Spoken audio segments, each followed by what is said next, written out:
क्या अब आपकी तस्वीर, आपकी आवाज और आपका चेहरा भी आपकी इजाजत के बिना इस्तेमाल नहीं किया जा सकेगा? क्या एआई और डीप फेक के बढ़ते दौर में अदालत ने एक ऐसा फैसला दिया है जो आने वाले समय में डिजिटल दुनिया की दिशा बदल सकता है? गोरखपुर के सांसद और फिल्म अभिनेता रवि किशन से जुड़े मामले में दिल्ली हाई कोर्ट का ताजा आदेश इसी वजह से बेहद चर्चा में है। आइए जानते हैं आखिर पूरा मामला क्या है और कोर्ट ने अपने आदेश में क्या कहा है। डिजिटल युग में आर्टिफिशियल इंटेलिजेंस यानी एआई और डीप फेक तकनीकों का इस्तेमाल लगातार बढ़ रहा है। इन तकनीकों के जरिए किसी भी व्यक्ति की तस्वीर, आवाज और वीडियो को इस तरह बदला जा सकता है कि देखने वाला उसे असली समझ बैठे।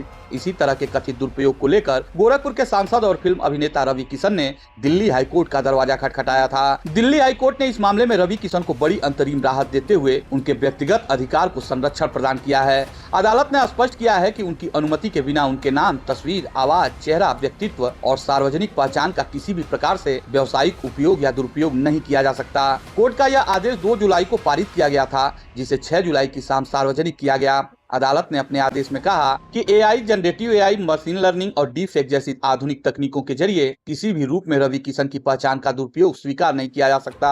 अदालत का मानना है कि यदि तत्काल संरक्षण नहीं दिया गया तो उनकी प्रतिष्ठा और सार्वजनिक छवि को अपूरणीय क्षति पहुंच सकती है। याचिका में कहा गया था कि पिछले कुछ समय से विभिन्न सोशल मीडिया प्लेटफॉर्म पर रवि किशन के नाम, तस्वीर और आवाज का कथित रूप से अनधिकृत इस्तेमाल किया जा रहा है। आरोप लगाया गया कि उनके नाम से भ्रामक, अश्लील और आपत्तिजनक ऑडियो तथा वीडियो सामग्री प्रसारित की गई, जिससे उनकी छवि प्रभावित हुई है। मामले की सुनवाई के दौरान अदालत ने इस पहलू को गंभीरता से लिया और इंस्टाग्राम, फेसबुक, एक्स, यूट्यूब और अन्य डिजिटल प्लेटफॉर्म पर उपलब्ध ऐसी भ्रामक और आपत्तिजनक सामग्री हटाने के निर्देश दिए हैं। साथ ही अदालत ने यह भी स्पष्ट किया है कि यदि आदेश का पालन नहीं किया जाता तो संबंधित डिजिटल प्लेटफॉर्म को भी आवश्यक कार्रवाई सुनिश्चित करनी होगी। फैसले के बाद रवि किशन ने अदालत के इस आदेश का स्वागत किया। उन्होंने कहा कि यह फैसला उन लोगों के लिए करारा जवाब है जो लंबे समय से उनकी तस्वीर, आवाज और वीडियो का गलत इस्तेमाल कर सोशल मीडिया पर फर्जी और भ्रामक सामग्री वायरल कर रहे थे। उनका कहना था कि एआई और डीपफेक जैसी तकनीकों का दुरुपयोग कर किसी भी व्यक्ति की पहचान से छेड़छाड़ करना बेहद गंभीर मामला है। रवि किशन ने आगे कहा कि यह फैसला केवल उनकी व्यक्तिगत राहत नहीं